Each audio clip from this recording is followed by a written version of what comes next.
So tell me about your log. This is there's 4 carvers, so this is one of the 4 logs that were selected to be picked. And what do you think of your log?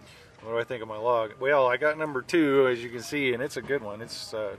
There are 2 of them here that are the biggest, 2 biggest, and I think number 2 and number 4 from my survey were about the same size. This one has a few more limbs, so it's a little higher up on the tree.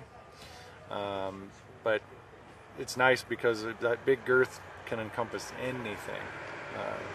I like that. It makes me work a little harder. I got to take a little more wood off for my design, but still it's redwood, so it won't be too bad. Now, did you have an idea before you came out, and is this log kind of working with that idea? From my idea, it works just fine because of its size. You can put, again, just about anything in there. But it was basically yesterday that Cindy and I brainstormed. We talked a little bit about doing a Native American kind of thing, an old, Indian bust kind of thing, or something, something along those lines. But then we were sitting in a restaurant, and it hit me. Most people that know me know I'm a big fan of Norman Rockwell. So we're going to do a Norman Rockwell-esque Western little boy sitting on the back of a billy goat. He's just roped his puppy. It's called the roper. And if it turns out anything like I have in my brain, it'll be a really great sculpture, win, lose, or draw. So I'm excited to get going on it. Now, these, you never carved these things before. These are not, you don't practice at home doing a little miniature version of what you're going to see here. These are all just first time out of the box. Yeah, everyone's a brand new one and one only. Yep. And so, in terms of level of difficulty, what would you think? Norman Rockwell to me sounds difficult. Is this a complex kind of piece for you, or they're all complex? Well, they can all be complex, but this one, anytime you're carving a human, I think it's very difficult because we know what we look like. All right, you can look at my goat later or my puppy dog later, and it's going to have the general basics of a puppy dog and what we see, but we know, and we are much more picky on what humans look like. So this little boy, he's going to be very difficult. He'll have some expression on his face, and that's difficult to get. So yeah, it's going to be pretty tough. Now, in past, okay, tell me about number 4. You got log number 4. What does log number 4 mean to you? Number 4 will work out real well for me. It's plenty big, plenty tall, and it's pretty clean. It doesn't have much damage or checking in it. There's the checks that are in it I can work around, so it'll be a good piece for me. Now, when you were actually picking your numbers, did you prior to that have a log kind of picked out, like, wow, if I got this number, that would have been best for my kind of my ideas? Yeah, the piece that I'm working with would really work in any of them, but my 2 favorites would have been 1 or 4, so I got the one I wanted. Bob wanted to trade, but I told him if he had number 1, I'd trade with him. Well, for any of the non-carvers that are out there, how challenging is it when you get you're kind of forced into a piece? So, I mean, you got to kind of contour your ideas into what is that all about? Yeah. Well, luckily, the quality of log here is really good. Some events you go to, you end up with a complete luck of the draw. You can have a real, you plan a big piece and end up with a tall, thin log, or, usually the square footage or the board feet is the same, but the diameters are all different. So this way, this worked out really well for all of us, I think. Now, there's a theme. Is there a theme this year? It's Southwest animals and nature and pretty much anything Southwestern. So I'm assuming you already have in your mind what you are planning on doing. Of course, you had a contour to your log, but you're not going to share any of that with us, probably. Well, sneak peek. Yeah, there's horses in it. I'll give you that. There's wild Mustangs. So okay. Let's see what happens. So what are your thoughts and feelings? What are your thoughts and feelings going into the going into this competition now? This is the start. I mean, anxious. You've done this so many times before. This is your first time in Albuquerque. You weren't here, I don't think, last year. I was here 2 years ago in '07, and I judged Mark Chavez's event.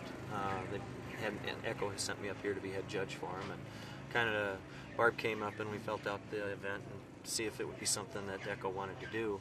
And the next year they had their nationals here, and then this year they pitted us against each other here, and yeah, it's a bit there's a bit of anxiety involved, you know. I mean, every one of my buddies here is a very good carver, so it's, you know, it could be anybody's game. Okay, Mark Culp, this is your, you got number 1. Tell us about number 1, log number 1. This is what you drew? This is what I drew. I was the first one to draw. Happened to be number 1 is the log. That's what I'm going for, number 1. So hopefully this is a lucky number. It's a great piece. It's probably the best piece here. So it is, as far as number 1 quality, it is probably the number 1. Now, in talking to some of the other carvers already, Mike in particular, he says he's never carved on this type of wood before. This is something you're very familiar with, obviously. Does that give you an advantage, you think? Well, it's an advantage because the fact that, yes, I've carved it before, but I might lose a little bit of advantage because they're going to find out that they're going to be able to cut a lot faster than what they're used to. So they're going to, for like Mike, it's going to be easier for him than he thinks. It cuts fast. It's smoother cutting. There's less cleanup on it. So the only advantage is I know what to expect and he doesn't. Now the theme is Southwest? Correct. Okay. With that theme, do you already have sort of an idea kind of planned out, and how does this log fit into that idea? It's perfect size for what I want to do. It's tall enough, it's big enough around. I'm not going to have a difficult time getting everything that I want on it. It was better than I expected it to be, so it should be. I'm confident. No worries as far as the wood goes. My concern is getting it done because it is a big piece of wood. So now, what's your emotion right now, starting the event, knowing that you excited about this and looking for? You've done so many of these. Well, yeah, you get excited. This one obviously doesn't have the pressure of the other events behind it, but at the same time, I mean, sure, everybody wants to win. So I mean, we came here to win, not to, go home with less. The first day is always nervy because you got all these cuts in mind and what you want to do, and so by the end of the day I'll have a better feeling about it. Beginning is always, it's the beginning of a race. It's like, will my car make it? Will I hold out? Well, yeah, by the middle of the race you go, yeah, things are good. So Jason Emmons, you were here last year at this event, right? 2 years ago. 2 years ago at this event. Okay. Event. So how's it feel to be here in Albuquerque, New Mexico? Oh, it feels great. First time out, flying in on the plane. It's gorgeous, just the scenery. So just kind of still taking it all in, but realizing the size of this event, it's a large deal, and just happy to be part of it. So tell me about your log. It doesn't seem to have a number on it. Is there a reason why your log doesn't have a number on it? Yeah, there is. I opted for one of the alternate logs. I drew a log, and it wasn't quite what I had in mind. It needed something a little bit skinnier, a little bit taller. So one of the alternates they had is going to lend itself pretty well to my project. Now this log does look very tall, not as wide as some of the others. How does that work within your idea of, you probably came up with an idea before you came out here, right? Yeah, sure.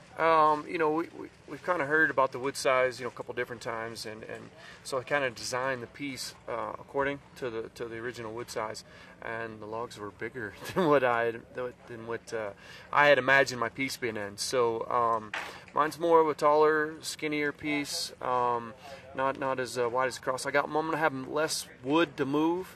But it's in the detail, so I'll have a little more detail, and so it's going to be a fun project, and this log it seems to be a good fit. So for all the non-carvers that are out there, is there a disadvantage to a log being too big? I would think that would be a good thing. Well, the log being too big, you're going to have different folks have different opinion on that, but in a timed event, you really got to pace yourself. You got to kind of pre-think of, I've got so much time for detail, I've got so much time for blocking. I want to be in the detail at a certain point in time, and if I would have kept the larger log, I would have been moving big chunks of wood that I wouldn't have needed. So that would have killed some of my detail time. So I need the smaller log. I'm going to be moving less big chunks of wood and focusing more on the detail.